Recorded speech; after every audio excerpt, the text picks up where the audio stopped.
साथ बोलिए भारत माता की।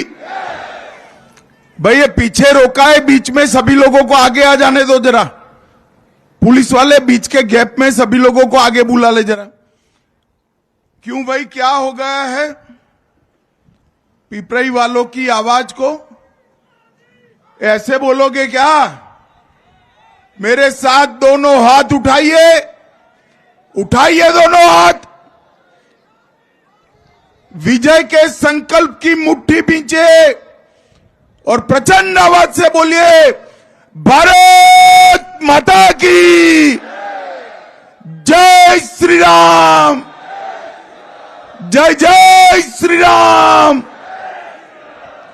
मंच पर उपस्थित मध्य प्रदेश के लोकप्रिय मुख्यमंत्री श्रीमान मोहन यादव जी,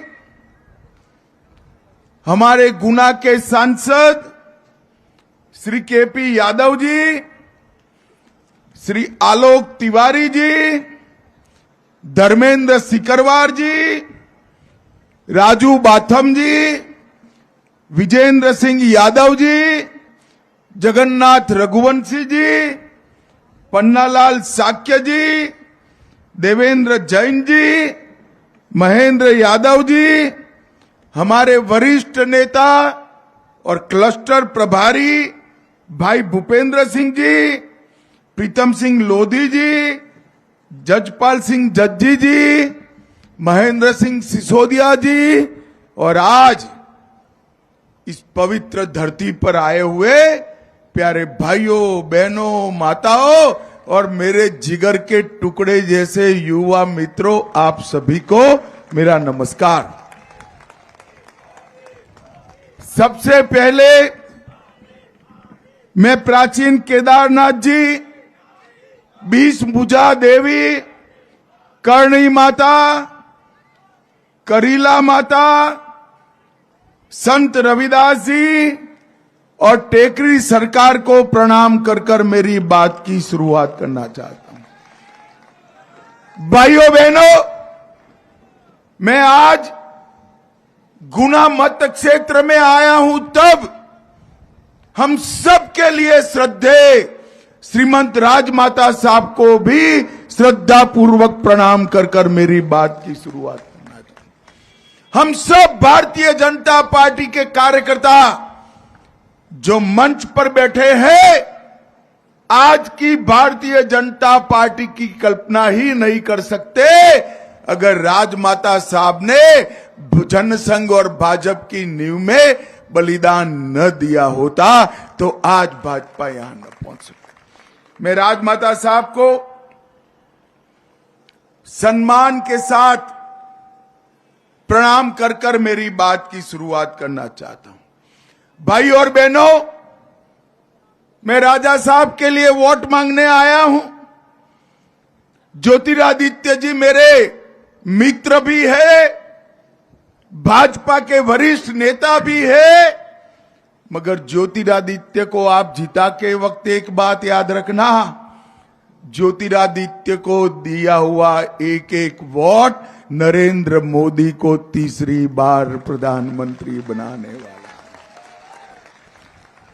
कई क्षेत्र में मैं जाता हूं तो लोग कहते हैं कि साहब हमारे सांसद को आप आगे बढ़ाना, हम जिता कर भेजेंगे। अब आपको तो बना बनाया मंत्री मोदी जी ने यहां चुनाव लड़ने के लिए भेजा है, प्रचंड बहुमत से जिताना। और आज मैं कहकर जाता हूं, केपी यादव ने इस क्षेत्र की बहुत अच्छी सेवा की है। केपी यादव की चिंता मुझ पर छोड़ देना, आपको करने की जरूरत नहीं है। भारतीय जनता पार्टी हमारे भाई केपी यादव के भविष्य की और केपी यादव को आगे बढ़ाने की सभी प्रकार की चिंता करेगी। गुना वालों, आपको दो दो नेता मिलेंगे, ज्योतिरादित्य भी मिलेंगे और केपी यादव भी मिलेंगे। भाइयों बहनों, ये जो चुनाव है, ये चुनाव देश के अर्थतंत्र को तीसरे नंबर का अर्थतंत्र बनाने का चुनाव। माताएं बहनें बैठी है, मोदी जी ने 1 करोड़ लखपति दीदी बनाई है देश में, और ये चुनाव और 3 करोड़ माताओं को लखपति दीदी बनाने का चुनाव है। ये चुनाव 4 करोड़ नए घर गरीबों के लिए बनाने का चुनाव है। ये चुनाव 10 करोड़ लोगों को सोलार पैनल लगाकर बिजली के बिल से मुक्त कराने का चुनाव है। और ये चुनाव 11 करोड़ किसानों को 5 साल में 3 लाख करोड़ रुपया इनके बैंक अकाउंट में सीधा पहुंचाने का चुनाव है। भाई और बहनों, मोदी जी ने 10 साल में देश के करोड़ों गरीबों के लिए ढेर सारे काम किए, मगर मोदी जी ने कुछ ऐतिहासिक काम भी किए। मुझे बताओ गुना वालों, ये कश्मीर जो है हमारा है या नहीं है? अरे जोर से बोलो, है या नहीं है? ये खरगे साहब कहते हैं एमपी राजस्थान वाले, उनको कश्मीर से क्या लेन देन? अरे खरगे साहब, आप इस देश को नहीं जानते हो। गुना का बच्चा कश्मीर के लिए जान देने के लिए तैयार है, जान देने के लिए। भाई और बहनों, मुझे बताओ, कश्मीर से धारा 370 जानी चाहिए थी या नहीं जानी चाहिए थी? अरे जोर से बोलो, जानी चाहिए थी या नहीं जानी? आतंकवाद समाप्त होना चाहिए था या नहीं होना चाहिए?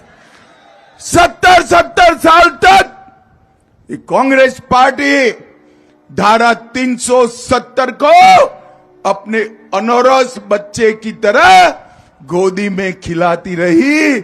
मोदी जी ने 5 अगस्त 2019 को एक झटके में 370 को समाप्त कर दिया। भाई और बहनों, ये राहुल बाबा मुझे डराते थे कि 370 मत हटाओ, खून की नदियां बह जाएगी। अरे राहुल बाबा, एक कांग्रेस की सरकार नहीं है, नरेंद्र मोदी की सरकार है। 5 साल हो गए, खून की नदियां छोड़ो, कंकड़ चलाने की हिम्मत नहीं है, कंकड़ चलाने की। भाई और बहनों, मोदी जी ने इस देश से आतंकवाद और नक्सलवाद को समाप्त किया है। हमारे मध्य प्रदेश को नक्सलवाद से मुक्त करने का काम देश के प्रधानमंत्री नरेंद्र मोदी ने किया है। और भाइयों और बहनों, मुझे बताओ जरा, मन से बताना भाई, अयोध्या में राम मंदिर बनना चाहिए था या नहीं बनना चाहिए था? जोर से बोलो, बनना चाहिए था या नहीं बनना चाहिए था? 70 साल तक एक कांग्रेस पार्टी राम मंदिर के मुद्दे को अटकाती रही, लटकाती रही, भटकाती रही, और मोदी जी को आपने दूसरी बार प्रधानमंत्री बनाया। एक 5 साल में ही केस भी जीता, भूमि पूजन भी किया और प्राण प्रतिष्ठा कर कर जय श्री राम कर दिया। भाई और बहनों, और एक कांग्रेस पार्टी देखिए, सोनिया जी, राहुल जी, उनको निमंत्रण मिला, मगर रामलल्ला के प्राण प्रतिष्ठा में जाने की फुर्सत नहीं है। हमारे मोहन जी को निमंत्रण मिला, मोहन यादव जी पूरी कैबिनेट लेकर रामलल्ला का दर्शन करने पहुंच गए। और जिस दिन प्राण प्रतिष्ठा होती थी, उस दिन मोहन जी ओरछा के राज दरबार में प्रणाम करने के लिए पहुंच गए। भाई और बहनों, एक कांग्रेस पार्टी, इनका घोषणा पत्र सुनिए, ध्यान से पढ़िएगा। उन्होंने कहा है हम पर्सनल लॉ को फिर से लागू करेंगे। मुझे बताओ भाइयों बहनों, पर्सनल लॉ से इनका क्या कहना है? मुस्लिम पर्सनल लॉ लाना चाहते हैं। ये देश में शरिया से देश चल सकता है क्या? जोर से बोलो, चल सकता है? ट्रिपल तलाक फिर से लाना है? अरे राहुल बाबा, आपको तुष्टीकरण के लिए जो करना है वो कर दो। मैं बताता हूं, जब तक भारतीय जनता पार्टी है, हम पर्सनल लॉ को नहीं आने देंगे। ये देश यूसीसी से चलेगा, समान नागरिक संहिता से चलेगा। ये हमारा संविधान का स्पिरिट है। हमने उत्तराखंड में यूसीसी लाया है और हमारा ये वादा है, मोदी जी का गारंटी है, देश भर में हम यूसीसी को लागू करेंगे, देश भर में करेंगे। भाइयों और बहनों, मोदी जी ने नई संसद बनाई, मोदी जी ने कर्तव्य पथ बनाया और मोदी जी ने चंद्रमा के दक्षिण ध्रुव पर सारे संसार में पहली बार हमारे चंद्रयान को उतारकर शिव शक्ति पॉइंट बनाने का काम किया है। मोदी जी ने इस देश के विकास में सबसे पहली प्रायोरिटी एससी, एसटी, ओबीसी को दी। कांग्रेस पार्टी कहती है इस देश के संसाधन पर सबसे पहला अधिकार मुसलमानों का है, माइनॉरिटी का है। भाइयों और बहनों, कांग्रेस की मंशा हम नहीं बढ़ाने देंगे। मैं आज गुना की धरती पर कह कर जाता हूं, इस देश के संसाधन पर सबसे पहला हक गरीब का है, दलित का है, ओबीसी का है और हमारे आदिवासी भाइयों का है। इसको कोई झुठला नहीं सकता। ये कांग्रेस पार्टी ओबीसी विरोधी पार्टी रही। काका साहेब कलेलकर कमीशन का रिपोर्ट सालों तक दबाकर रखा। मंडल कमीशन का रिपोर्ट सालों तक दबाकर रखा। केंद्र की संस्थाओं में ओबीसी को रिजर्वेशन नहीं दिया, ओबीसी आयोग नहीं बनाया। मोदी जी ने ओबीसी आयोग बनाकर पिछड़ा वर्ग को संवैधानिक सम्मान देने का काम नरेंद्र मोदी जी ने किया है। नीट की परीक्षाओं में, मेडिकल के दाखलों में और बाकी सारे केंद्रीय संस्थानों में 27% आरक्षण ओबीसी को देने का काम नरेंद्र मोदी जी ने किया है। भाइयों और बहनों, सिंधिया महाराज यहां से भारतीय जनता पार्टी के प्रत्याशी है। हम सब में विकास में सबसे समर्पित अगर कोई व्यक्ति है तो गुना वालों, आपका ये महाराज विकास को सबसे ज्यादा समर्पित है। सिंधिया परिवार ने इस क्षेत्र का जतन अपने बच्चों से ज्यादा लालन पालन के साथ किया है। भारतीय जनता पार्टी की और केंद्र की, मध्य प्रदेश सरकार ने और मोदी जी की सरकार ने 260 करोड़ के खर्चे से नेशनल हाईवे कुरवाई मुंगावली चंदेरी का निर्माण किया।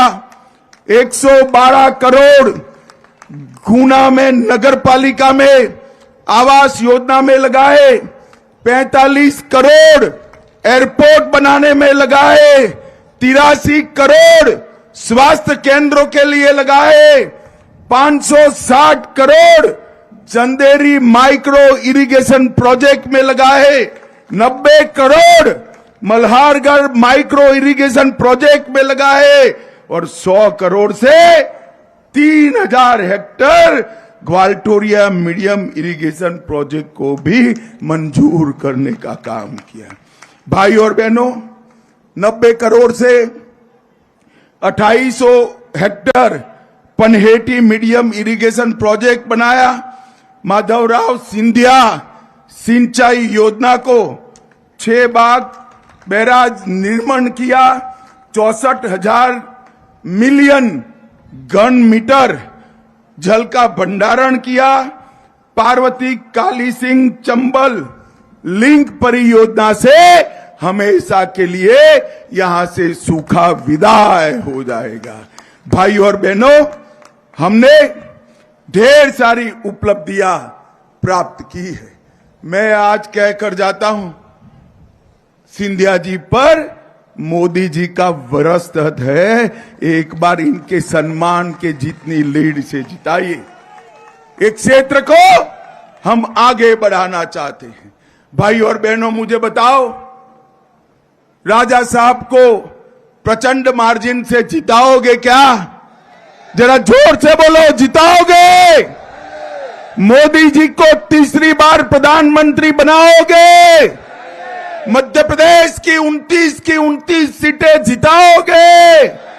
तो मेरे साथ दोनों हाथ उठाइए, उठाइए दोनों हाथ, विजय के संकल्प की मुट्ठी पीछे और प्रचंड आवाज से बोलिए, भारत माता की, भारत माता की, वंदे वंदे, जय श्री राम, जय जय श्री राम।